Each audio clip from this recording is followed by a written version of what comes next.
I think you bring up a very good point that synthetic biology sounds contradictory because most of the time biology is natural, right? But you are calling it synthetic biology. So what does Exactly. unnatural biology mean, right?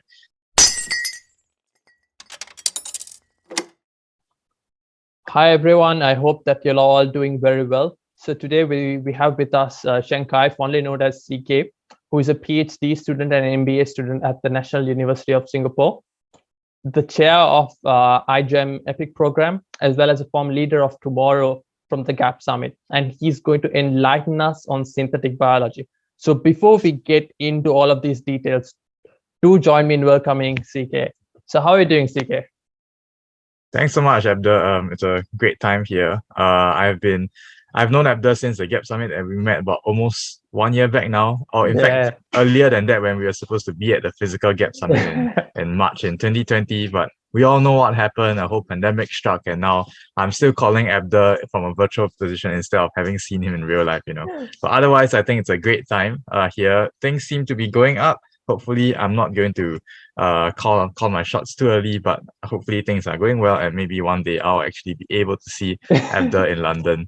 Finally. Hopefully. So otherwise, things are right. I'm still doing my PhD in my third year, going on to my second semester of my third year. And as Abdul said, I'm a PhD-MBA student, so I have 2 degrees. I have not started my MBA, but I'll be going to start that shortly, and I'm studying that in the National University of Singapore.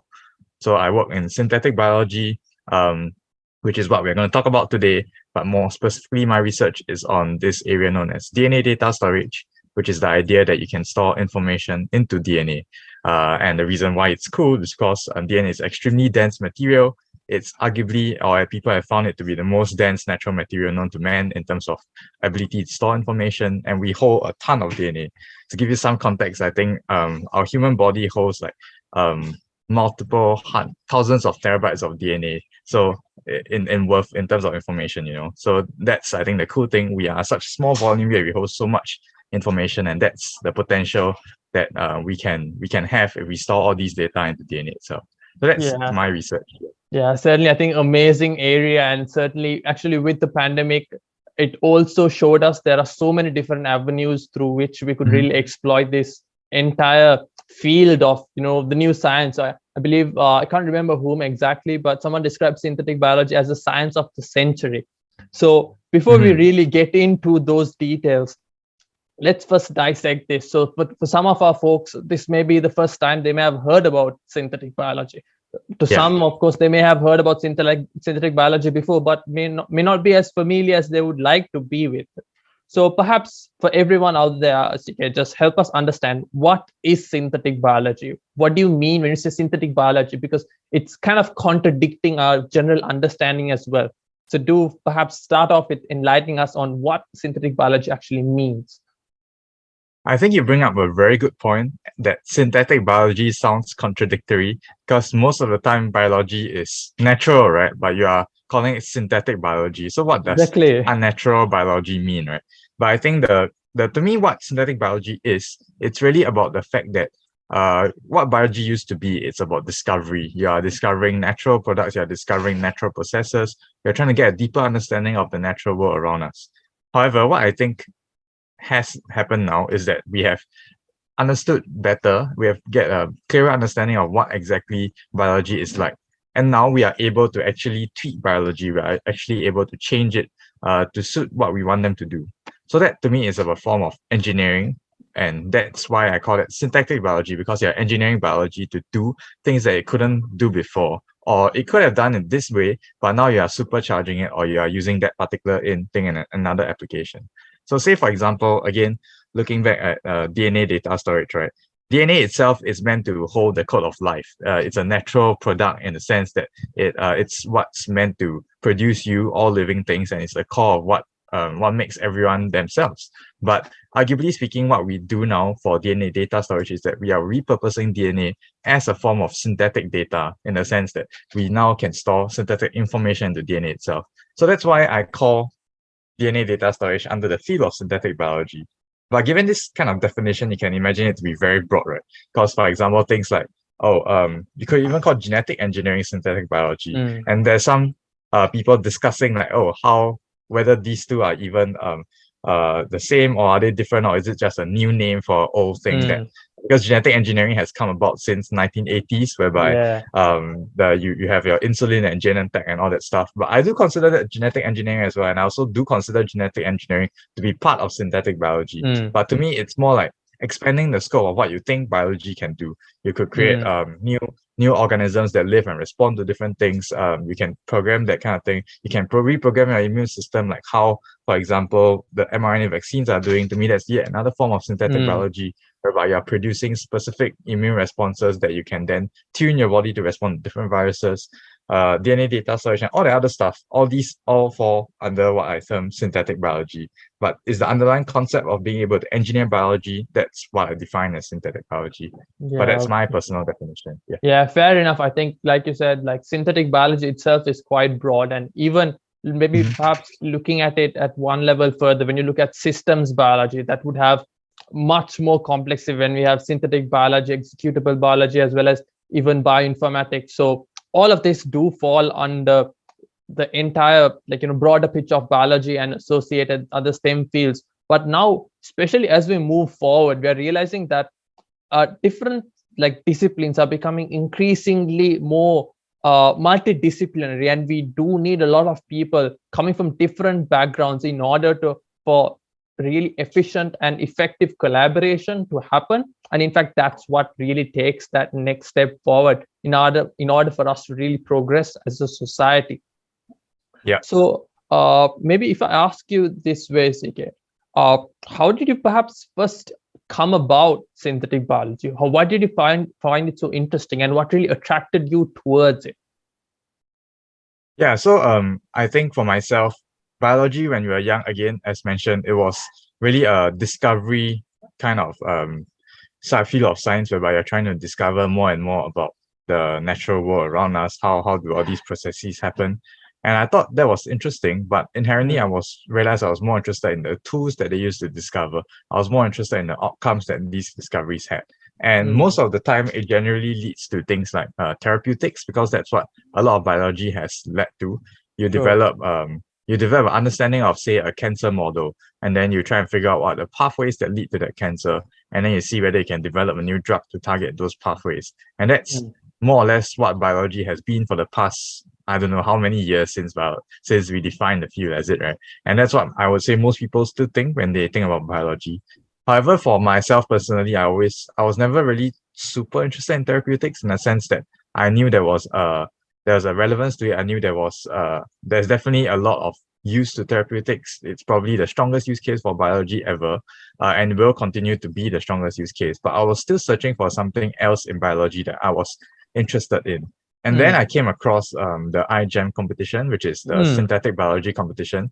And I can just give a brief overview about it to our folks who might not have heard about it. Yeah, it's actually a student, sorry about that. It's actually a student hackathon that lasts for a year. And what it does is that it basically get students together from different disciplines to work on a project that they choose. So it could be either a professor chooses for them, or they can choose for it. And what happens is that you can then come together, come up with an idea, and then, like a hackathon, you just push through it for a year, and then at the end of the day, you present it to a stage of your peers as well as judges, and you get awards and stuff like that. So it's basically like a concept of how you are essentially, like, you're running a PhD project, except you're compressing it to 1 year, and you are getting a whole bunch of undergraduate students or master students to work on it, or even high schoolers as well.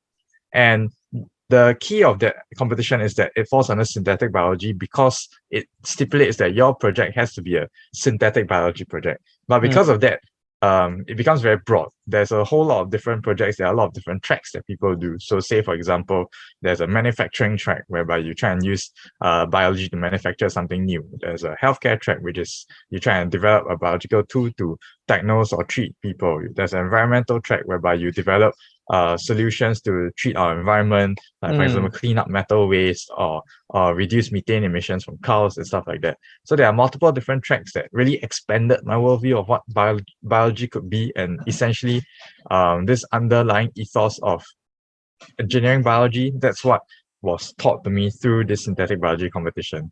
And as I dove into it, I was also looking at the same time to what I wanted to do for my PhD. And I was very struck by this idea of known as bottoms-up biology, whereby you, instead of trying to take existing biological system, breaking it down into its parts, you are actually taking its constituents and slowly rebuilding the cell, rebuilding the individual parts that come up, So then what happens is that you end up being able to understand the individual components of biology, understand exactly how they contribute to the overall system. And as a result, you can use that to build upon and do new things that you are using underlying biological systems. So to me, these two kind of semi-disparate research strands that I was looking towards kind of came together, and then realized that, hey, this is what I wanted to do for the rest of my life. Like this concept of engineering biology to not just create healthcare, not just create drugs, but essentially create everything else in the world. Essentially create all other underlying components that we have existing in our real world. To me, that's the attraction of SynBio, and that's why I got really heavily into it after iGEM. Yeah, very well said there, CK. And I think you mentioned a couple of very interesting points and quite important points as well. But perhaps before we really get into those points, I think first and foremost, and this was maybe perhaps a few years ago, and here you are as we speak, doing a PhD on synthetic biology. So I think that itself speaks volumes about perhaps the influence that program will have in helping you make those certain decisions. So perhaps for everyone out there, do keep an eye out for iGEM. I'll pop the link in the description below as well. And I think perhaps the message to take home there, perhaps for everyone, is that really take advantage of the opportunities that are available to everyone out there, because you never know what people may end up doing, perhaps 2 years down the line, 5 years down the line, 10 years down the line. Because I believe like these experiences that you built along those years really perhaps help you come to where you are today, and perhaps even maybe potentially even help you move forward in your respective career as well in the future. So I think that's a really important take-home message just from what you just described on how much of an influence iGEM had in helping you decide that direction you wanted to go. And exactly. Secondly, CK, you mentioned what really inspired you to make that move towards synthetic biology. And you mentioned about bottom-up biology, I believe. I do recall sometime back, I believe Craig Winter engineered this first synthetic yeast cell. I read that maybe a couple of years ago, and I was like, whoa, wait, is that even possible? You always think about, okay, you'll take the normal yeast cell and genetically engineer it, tinker with it, and you just put whatever genes you want and make it express itself. But this is a completely different, it's basically a paradigm shift where you're looking at it in a completely different way, where you're essentially synthesizing it from scratch to see what are those fundamental components that are necessary for the cells to operate independently.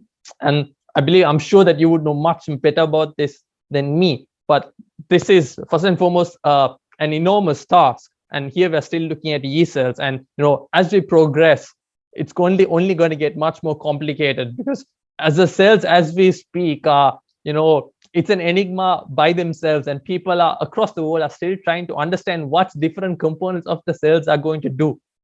Exactly. And trying to build this back the other way around it's basically mind-blowing to know that we're thinking about that now. We may not see the results, say, next year after, or maybe even 5 years down the line, but certainly at some point in time, we are going to reap the results. So first and foremost, really amazing to see that, this field is progressing. And of course, you and your respective teams around the world really helping not only inspire folks through the iGEM program, but also helping to take the team and the entire field forward. So big kudos on that, CK. Thanks so much, Abdul. I think your enthusiasm really encapsulates how I think that most of us feel when we enter this field and we realize that, hey, these are paradigm shifts in biology. Again, you are not just discovering, you are constructing, you are rebuilding, you are engineering, you are changing things. And now biology can be tweaked to do a completely new function. And that completely new function was not something that you ever thought of until someone kind of demonstrated that it could work. And as a result, you are just like, hey, this could be possible. I could actually do this now. And with the advances in so many other things such as cheaper DNA synthesis, cheaper sequencing, faster engineering, all this kind of stuff, it just accelerates the whole process, you know. You couldn't perhaps making a yeast cell a long time ago would be super expensive because you need to synthesize so much DNA, and then to sequence it and read it out also requires so much cost. But now both of them have dropped so much. Now you can synthesize DNA at 9 cents per base pair, and that's going to be dropped even lower as advances continue to happen, right? And I am actively invested in the field in the sense that I am actually working at it. I know what the boundaries are, and I know that people are very, very close to coming out of new breakthroughs that will essentially accelerate this field to a level that we couldn't do before. I remember perhaps like it was only maybe I'll just bring in Jason Kelly of Ginkgo Bioworks fame. So Ginkgo Bioworks is arguably the synthetic biology company. I believe it's now valued at 25 billion on the IPO stock recently, market. if I'm not mistaken, right? They IPO'd about two months ago, and that was, I think, the proudest moment of both synthetic biology and iGEM as well, because Ginkgo Bioworks, the 5 founding members were one of the first few iGEMers to actually join the competition. Exactly. So this is what iGEM does, right? It seeds people, and now these people grow and burn. And I myself have felt the benefits of it. But before I go into that, I think Jason Kelly, I remember, put it really nicely when he said that a while ago, during his time, a PhD project was cloning something, right? Was putting a gene into a cell, and you know, that's it, you know. Seeing but what now the gene does, we do that on a routine basis. We do that like daily, weekly, that kind of things. And this is the sheer amount. And that was only 10, 15 years ago. And now 10, 15 years later, we are doing we have compressed a 4-year timeline into a 1 week days to weeks timeline, and that's even getting even faster, I would say. Now, we don't just clone one, we clone multiple ones in 1 few days. So maybe in certain papers right now, you can see some people like over a course of one PhD, they have done so much work, so much more than you could have imagined like just a couple of years back, and it's only going to get further and further and stronger. So that's why I think the promise of synthetic biology, we are not even close to being there yet.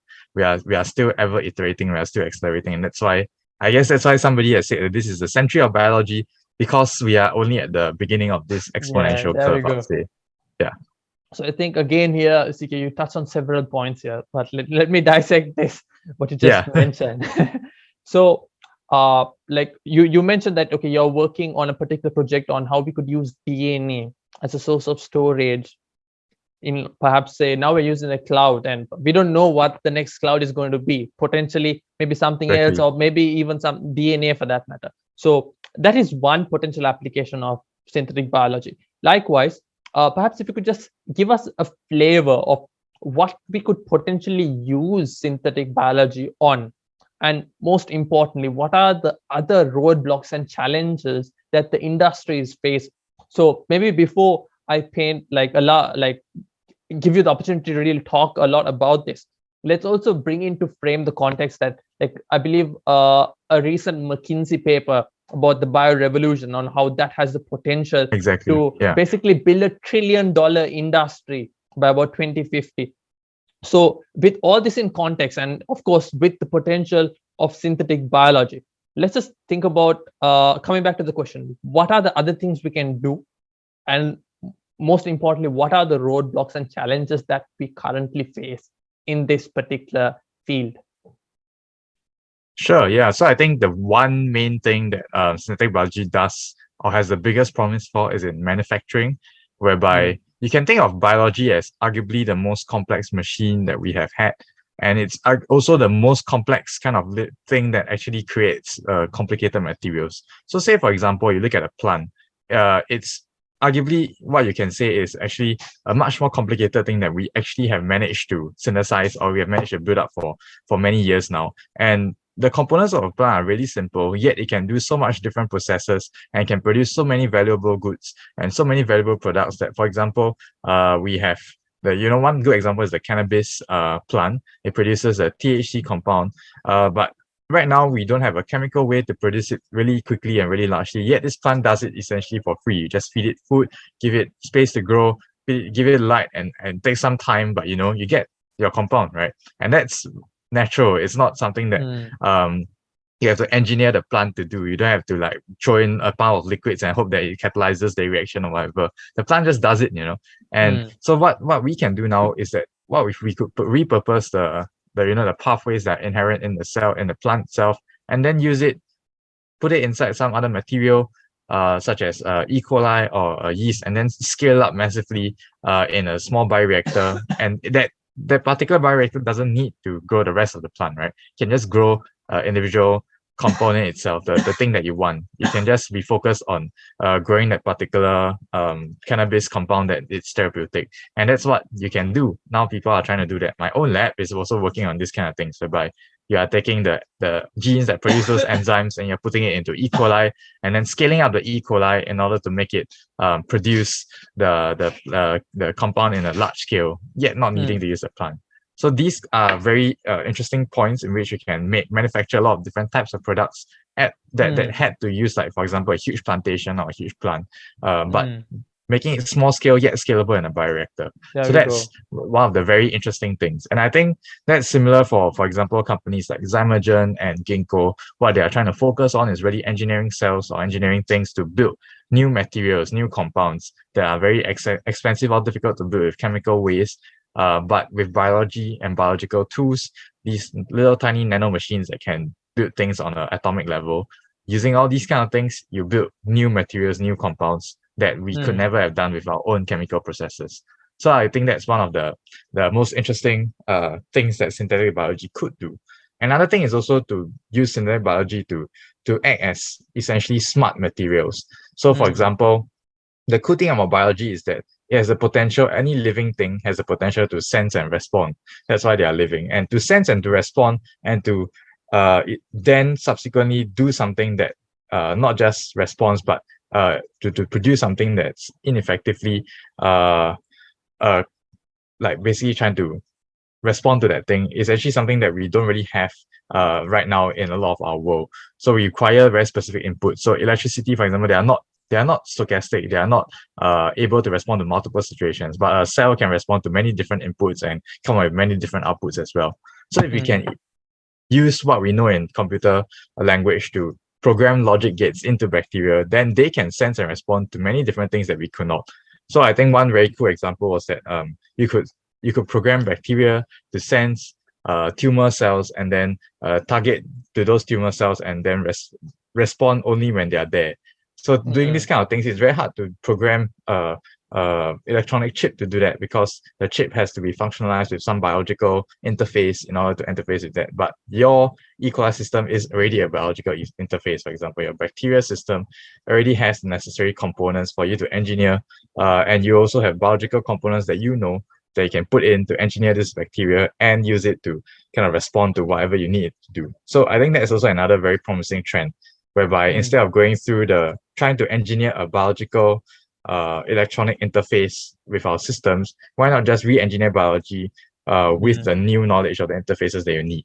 So that's and then programmed it to respond and sense to multiple different inputs. So I think that's also another very promising thing about synthetic biology.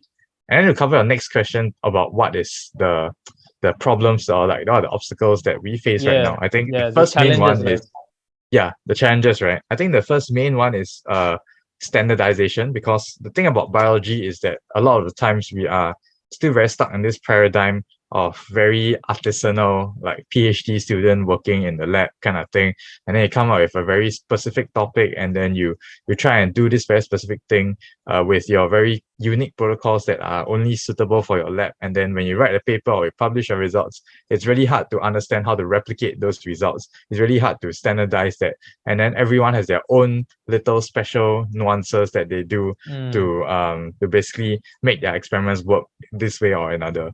So I remember one very clearly was that some people couldn't replicate the experiment with cells because one group, instead of shaking the cells, they stirred the cells. And then another group, they didn't know that, because they were just saying the group just mix the cells, right? Like they just kind of agitate them. And one group was shaking it, the other group was not, that kind of thing. And then that caused their experimental results to be completely different, right? And then hence this lack of standardization, because biology is so complicated, right? Because biology is so sensitive to external inputs and and there's so many components that we still are not clear on. Having reproducible results is extremely important if you want to engineer biology, because engineering is all about making something predictable, something reproducible, something that when you do it, it does the same thing over and over again. Or you can't call, like, if you make a bridge, right, and it randomly falls apart at some point, that's not really a bridge, right? You can't engineer a bridge like that. The bridge must be reliable. You must be able to predict it. And to me, that's the first step. How to standardize your things such that you can reproduce all the making different it predictable. Exactly, making it predictable, and therefore people can reproduce all the same things that they can do, and then having standardized components that you can pick and put in so that you can build upon those. Because if everyone is coming up with their own customized things, right, then it's very hard to build upon each other, because you cannot they're not composable. They can't inter switch between each other. So that's, to me, for one. I think the second thing is, the next obstacle is how to, again, now more discovery work is needed to really probe biology better in order to get a better understanding. Because every time you're engineering biology, do something it doesn't do it not say actively rebels, but it's something that they are not evolved to do, in the sense that they are not meant to grow your material. They are Is there like a small gap, say, in terms of executable biology to understand these different mechanisms within the cells better, so that in turn, like, once we understand the mechanisms within cells better, in turn that would help to facilitate, especially for people like you all, synthetic biologists, to engineer the cells better, like on the contrary? Exactly. I mean, this gap there, a lot of people are getting better at it. We are better at understanding all the different metabolic processes within the cell. Yeah. But I think we haven't gotten to the stage where we can simulate an entire cell computationally, because we don't have I think right now, even as we speak, I remember coming across a paper recently that they just discover a whole new set of different organelles and stuff like that we never knew of in a normal human cell. So they use these new techniques to basically pass through the entire cell, and then they realize that there's a whole lot of new assigned proteins or unassigned proteins to organelles that they never knew about. So we are still on the surface of uncovering exactly what biology is, and even the simplest type of cell, to my understanding, such as E. coli, we don't have a reliable model that can simulate the entire E. coli and what happens if you engineer it. So to me, that's one of the next new obstacles. Can you actively fight against biology? Can you actively fight against the instinct to survive, the instinct to not produce what you want to do, because that's metabolically detracting from their main mission, which is to grow, right? So what are the things that can you simulate it, and can you change when you insert your thing? Can you see how all the processes will change, and then thus engineer them accordingly to then compensate for all these changes, and thus produce your product the way you want to? And also somehow, as the thing grows, add some form of evolutionary bottleneck to stop it from growing too much, or stop it from evolving away from what you have engineered it to be. So I think that's the second obstacle. And I think the third obstacle is really about public acceptance. Because right now, when a lot of people think about genetically engineered or like synthetic biology, I think that's one of the good things about the new names, right? Because when you call it synthetic biology, you kind of remove it from the association of the genetically modified, which I think a lot of people still have some stigma got against. Some negative publicity a bit, few years ago. So synthetic biology is it comes new, so people don't are still the public image of it is still pretty malleable, I would say. But at least it's for the good. I always felt that genetic engineering or genetically modified organisms got a really bad rap because of the whole Greenpeace initiative targeting against it. Nothing against Greenpeace, I would say, but it's just that I think the concept of genetically engineered food struck a very poor tone at the beginning of the millennium, and therefore it has really set the whole industry back, I think, by quite a long while because of this perception of it. So I think the third obstacle is really trying to rally public opinion around how useful this could be. And maybe you don't have even to talk about food. We can talk about synthetic biology in all sorts of other things. Like we could talk about manufacturing products and stuff like that. Does it really matter if your exactly. Does it matter if your phone contains DNA that stores data, or if it's a silicon chip? No, right? It doesn't really matter. So to me, it's about how do we expand this field and change public perception such that it will be a supportive public perception, and thus people also be able to understand better what kind of good it can actually bring. So to me, these are the three obstacles. Yeah, I think you touched on several very important points here, CK, and like especially the public acceptance aspect of it. Like, like as we know, things are getting much more complicated as we speak. And certainly I think the world did a good job in communicating about the importance of getting vaccinated. And I think that was a big success for science communication from that field of things during COVID. So certainly as we progress, giving a good understanding of what synthetic biology actually means, what it can do, in order to essentially maybe rather putting it as influence the public, educate the public about what it can do, what it cannot do, and of course the potential of it. So certainly those are very different important elements that should come about together with the development of the scientific fields as well. Exactly, yeah. So maybe CK, to the 3-year-old kid in the Montessori, or say a 4-year-old kid in Montessori, if he or she asks you, is it possible? Are there solutions that can be done? Like, what are the solutions that would be available ideally to overcome these different challenges that you just outlined? Is it something that is within the horizon, or things that perhaps are much further away?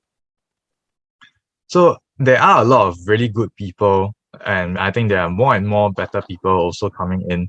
Okay, I wouldn't say better, but more and more smart people, coming into the field, because they are starting to realize, they're starting to learn the potential of it. So I think first and foremost, to overcome any of these challenges, right, it's all about getting smart people working on these kind of problems and getting interested in solving these problems. So I think that's the great thing, that we have managed to sell it well. We have managed to sell the field well. We have tried to open the potential of it to many different people, and thus you get the interest from all sorts of different people.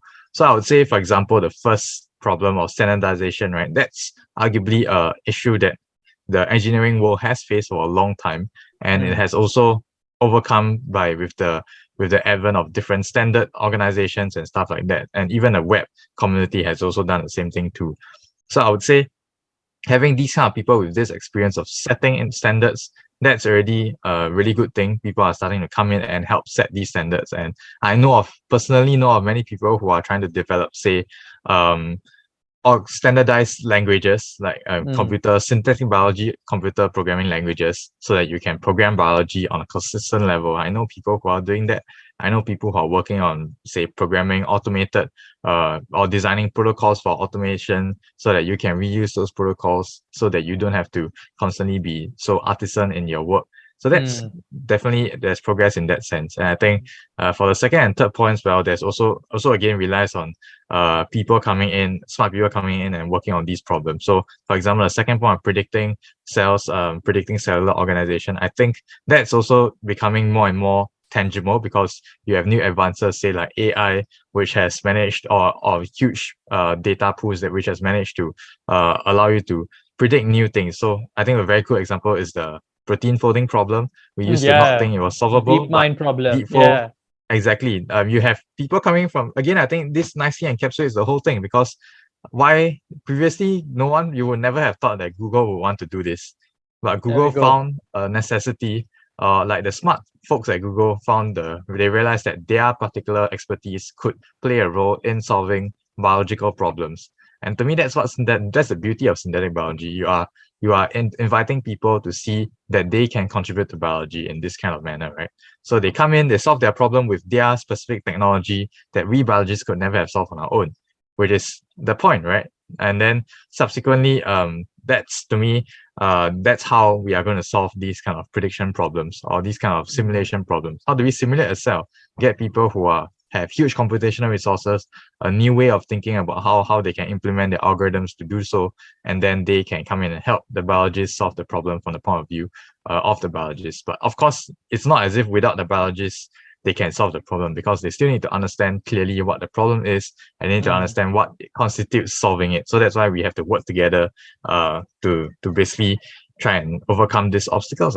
And for the third one, I also think that, again, it's about bringing people in, right? You bring people who are policymakers in, you bring people who are the public in, you bring people who are on different fields in, and then if they get a better understanding of what synthetic biology is, they will know the potential of it, they'll know the limitations of it, and they will then be able to communicate to their fellow peers or constituents or whoever they need to communicate it to, of the benefits and harms, and of course, thus able to educate everyone properly. So I think that's what iGEM does really well. We have this in the competition itself. There's this thing known as human practices, which is the concept that whatever project you are doing, you have to engage the stakeholders that your projects are involved in. So that when they say engage, means you have to talk to them to say, for example, ask relevant stakeholders of whether your particular engineered organism, is it safe for use, is it in the context of the local government, or say if you want to say create a new decentralized bioreactor, you have to talk to the end users. Do they need such a decentralized bioreactor? What would they use it for? Where should they place it? And you might want to talk to the building authority, say for example, where can these bioreactors build? Do you need to have additional safety requirements for that? So having these kind of things which scientists don't usually do, we are just stuck in the lab building our own product, but we don't really see, or we don't consider what the outcomes of our product are. But if we go out and talk to people, we also get a chance to educate them. We also get an better understanding of what their requirements are. We get a better understanding of what their perceptions are as well. And as a result, we are then able to, develop good things that will be able to serve them while not also putting a poor oversight on the field of synthetic biology as a whole. So to me, this is how there are solutions for this. And again, it's all about the people. It's all about getting different folks to come together and talk and one another, and then having a good understanding of what this field is like and them seeing the potential of what it can do, and then subsequently just build upon that. Yeah. Yeah, certainly. I think you touched on, again, several very important points, and perhaps to encapsulate what you just mentioned, essentially to build a proper framework of setting the standards, attract the right talent, and of course very bright and strong minds towards the field. And lastly, of course, that I feel this is one of the most important aspects of it. Like we now live in a time and era where multidisciplinary collaboration is not something nice to have, but is a necessity. And it's a must-have. Those examples that you mentioned, just you hit it spot on there. So especially when synthetic biology is just one example. Likewise, I'm sure across various other fields as well, this type of collaboration where people coming from different levels and different sorts of expertise understand the crux of the problem, different types of problems, and of course eventually work towards a common goal. So, and of course, with these different elements, we'll obviously have to have very strong leaders step up as well in order to drive the entire field forward. So like we have the Craig Winters of today, we'll be needing the leaders essentially across the world to help drive the entire field forward, and of course to communicate these different advances to the public, to the academics, to the policymakers, so on and so forth. So I loved how you touched on the entire array of different elements that really encapsulates this particular area that we just talked about. So to touch on one of the points that you mentioned, how we need to essentially attract the best minds from across the world, be it a computer scientist, be it a physicist, be it an electronic engineer, whoever it may be. So for some folks, this may be the first time they may have come across something like this. So what would you, now we touched a little on iGEM as well. What would you propose to folks who may have a nascent interest in this particular field, but may want to know a little bit more, may want to get a bit more interested, but perhaps maybe we could categorize them into two different groups. One perhaps who may have the resources and support available, and one perhaps who may not have as necessary resources and support available, but are incredibly talented, incredibly capable, and are very, very motivated. So how would you, in a way, guide them to help them get to a position where they could really help support the entire field in the future? Anyway, in a nutshell, how could we attract and bring that influx of talent to this particular field? Yeah, I think that's a very important point as well. I'll just first say that if you're an undergraduate student or a master's student, just go join the local iGEM team in the school, or even form one, make some friends with biologists, if you're not one yourself, and then just create an iGEM team and just join the competition and see where things go. There's nothing like trying to build a project from scratch to really get into a field.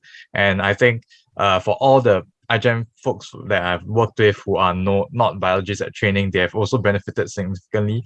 They are I think all it's now a doing very something important interesting. Yeah. point there, CK, is that iGEM is not just for biologists. Please correct me if I'm Exactly. wrong.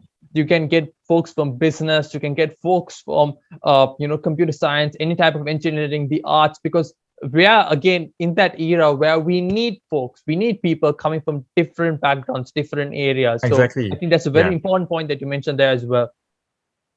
Yeah, like for example, in my own team where I was part of, we had about 9 people in total, and only 3 of them were biologists by training. The rest of them came from everywhere else. We had computer engineers, we had chemical engineers, we even had architects coming in to help us, and they all did different things. They all did, for example, design, communication, education, things like making or coding, for example, developing a model, that kind of stuff, and all that it's all required to create a fantastic iGEM project, and by extension, it's also required to create a very strong synthetic biology component to anything you want. So even for example, Ginkgo, right? They need mechanical engineers to build their automation systems. They need software engineers to run their automations, their systems well, and also pass through all the data that they can get. It's not just biologists, right? It's all about computer engineers. They also need people to develop the standards that they use. They also need artists and designers to create marketing materials to market their things well. The biologists are just such a small component of their entire system, right? And all these are needed to come together to really build something that's will be lasting and will have an impact on the real world. So I'd say that's the first thing, to just work together. And in fact, I think that's also important regardless of where you're coming from. Find a scientist, find a biologist that to make friends with him or her, and then chat with and continue interacting with that biologist. Get them to talk to you about what what they are doing, what the problems in the field are. Then see whether on the side there's any communities that you can find to join, and then work on these same problems. So, for example, I was part of this thing known as the Bio-Summit. It's not the Gapsummit; it's something different. It's a lot more hippie than the Gapsummit. It's really all about open source science, about community biolabs and stuff like that. So I think that's a very good way to enter the field of biology or enter the field of synthetic biology as a whole, because these people, they are working on open source projects, they are working on open source software, they are working on open source automation, and all these are things that, as any software engineer would know, these open source ways are always the best ways to just get in and start learning. Get So I your think hands that's one way dirty. to do so. Exactly, and you get hands on, in that sense. And even if you can't get your hands dirty, just reach out to the community, get to know what people are doing. Maybe, for example, one of them will want to start a project, and he or she requires some computational knowledge that you might have, but he or she didn't know anybody who had a computational knowledge. But because you also reached out to him or her, and then you just kind of start talking, and then you might form something together and go ahead. I had a friend who is like that. My friend, she's a biologist by training, but she didn't know what she wanted to work on, and she had a very smart computational friend who was like super good in computational. So they came together. I think you know what I'm talking about, Sophia. And then they came together and they worked on a project, and they both complement each other so well because they are completely different expertise, yet they are solving a problem that's relevant to Very both important needs. problem. Yeah. Exactly. So both of them are working together well, and I think this is the model for things to go. You don't have to pick up biology on your own. That's why you have people who are specialties in their own field. So, but more importantly, find these people, work together with them, and that's how you can best contribute. Use your own strengths, figure out how to find friends, and then work together. That's I think the gist of it. Yeah. Yeah, I think very well said, Jessica. And essentially, in a nutshell, like it's not like, yes, what you know is important, but more than what you know, it's who you know that really helps. Essentially Exactly. make Yeah. these connects, and essentially take that next step forward, because those synthetic biology may seem something very far-fetched. It's eventually one step at a time, and with each subsequent step, you just get closer to the goal. So I think very well covered there, CK, as well. So let me ask you this, like I'm also conscious of time as well. So let me say, like, to wrap up, there are 3 people who come and knock on your door, CK. One is a high school student, one is an undergrad, and one is a postgrad / early career professional who are somewhat interested in perhaps getting into the field along those lines, kind of on the fence, but very well like interested in getting into synthetic biology, maybe not in the next year or so, but eventually getting into the entire field and contributing towards the industry. What would be your advice? This kind of is in line with what you just mentioned, but three Yeah. different characters. So Yeah. what would be your advice to each of them? High school student, Yeah. undergrad, postgrad / early career professional? Yeah. So for the high school and the undergrad, I'll just suggest them to join an iGEM team near them, form one iGEM team near them, or if they can't do that, go and work in a lab, go and work in a couple of labs, get the hang of what biology is like. And then I'll just reach out to a few professors and just talk to them and see whether there's anything interesting that you could be doing. You could even be a computational person, right? And you're a non-biologist. You could always reach out to the professor and see whether there's any interesting projects that might use your particular skill set in, So that's to me, I think the best way to do it. For the early career professional, that's slightly different because you can't really join an iGEM team as an early career professional, but you can also do other things. So say, for example, read up online. There's a lot of resources online for you to see and to work on. And also there, again, I mentioned, there are a lot of different open source communities out there that at the site, as you're an early career professional, as you work on a job on your own, you can also work on those particular projects at the site on the weekends or something. Or even you can join existing synthetic biology company. So say I was mentioning just now that Ginkgo hires a lot of people other than scientists. You could join them. There are many existing synthetic biology companies out there that require different skill sets that are not just based in biology. So just work for them, get a feel of what synthetic biology is like, train yourself. In fact, it would be even good to learn the processes there, not just in the lab, but also outside of it. So like how do you manage a synthetic biology product, for example? How do you what is product development or what is product management in synthetic biology look like? And then you can use that to get yourself in the field and then move on to different companies and bring that expertise and grow from there. So I think these are the multiple ways you can do it. You could even join, like, say, a pharma company and get to know, for example, the FDA rulings and stuff like that, and see how you can use that to apply it to synthetic biology companies. And to me, there's so many different areas where you can contribute. It's all about whether you have that, hey, in my head, I think synthetic biology is important, it's useful. Wherever I go, I feel like this can be applied to synthetic biology. How can I take this knowledge and help solve a synthetic biology problem? And as long as you have that mindset, you can go anywhere and do anything and it will still be useful. That's what I believe. Yeah. Certainly. And I think perhaps not forgetting to mention that there may be perhaps even young startups out there as well who are looking for mentors, looking for advisors, who like perhaps people who may have a bit more experience in those. So maybe that's even another avenue that people could get involved in as well. Maybe not even in a formal capacity, but essentially helping out people who are looking out for help, because I'm sure there are a lot of folks like that are around the world. So thank you for that, Seek. And perhaps, just to wrap up, any closing remarks for everyone out there, be it, someone in 3-year-old Montessori who's, essentially looking up to people like you, who are maybe looking to take the field forward. We may never even know, who maybe even become leaders in the field. Essentially, what's your closing remarks to everyone out there, CK? Yeah, I think you brought entrepreneurship just now as a very nice, and I might want to close with that, because I think that what synthetic biology does is that I think it will enable a next generation of bio-entrepreneurs to come up. So like how the web and like how software has essentially managed to make everyone able to start a company from their homes, right? Or to start a web company from their homes. That's what I think synthetic biology will have the potential to do. So to me, that's the potential that we can all look forward to. And we should start thinking about what kind of things we want to solve with biology, get into a few early. Down the line, I think people will not need to have a PhD to start a synthetic biology company. You might even be able to start it remotely. There are things like CROs and remote labs out there that can run experiments for you. And then you just need to come up with a hypothesis and get them to work on it and then get the data and work from there. So I think that's something that's more interesting and very important, that this democratization of biology and this ability to decentralize it will ultimately create a new generation of entrepreneurs that can come from anywhere. So I think that's what I wanted to leave everyone with. Right now, as iGEM as well, we are also constantly expanding. Myself, I work in the iGEM Epic program, which I think Abda mentioned earlier. It's an entrepreneurship program for iGEM alumni. But the reason why it's interesting is because we do it completely virtually. We do it in a global scale. So we want everyone around the world to have the ability to understand how they can bring their synthetic biology ideas into reality. So that's what we do as a community.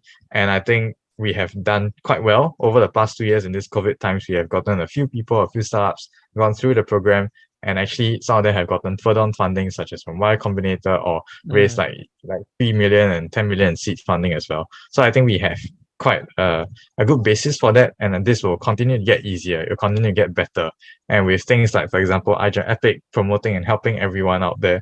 What I strongly believe is that at this stage, if you are somebody new, regardless of what background you're in, regardless of where you're coming from, just try to reach out to all of us. I'm here. That's why I'm giving. I'm talking to Abdul on this podcast. I'm more than happy to share my experiences.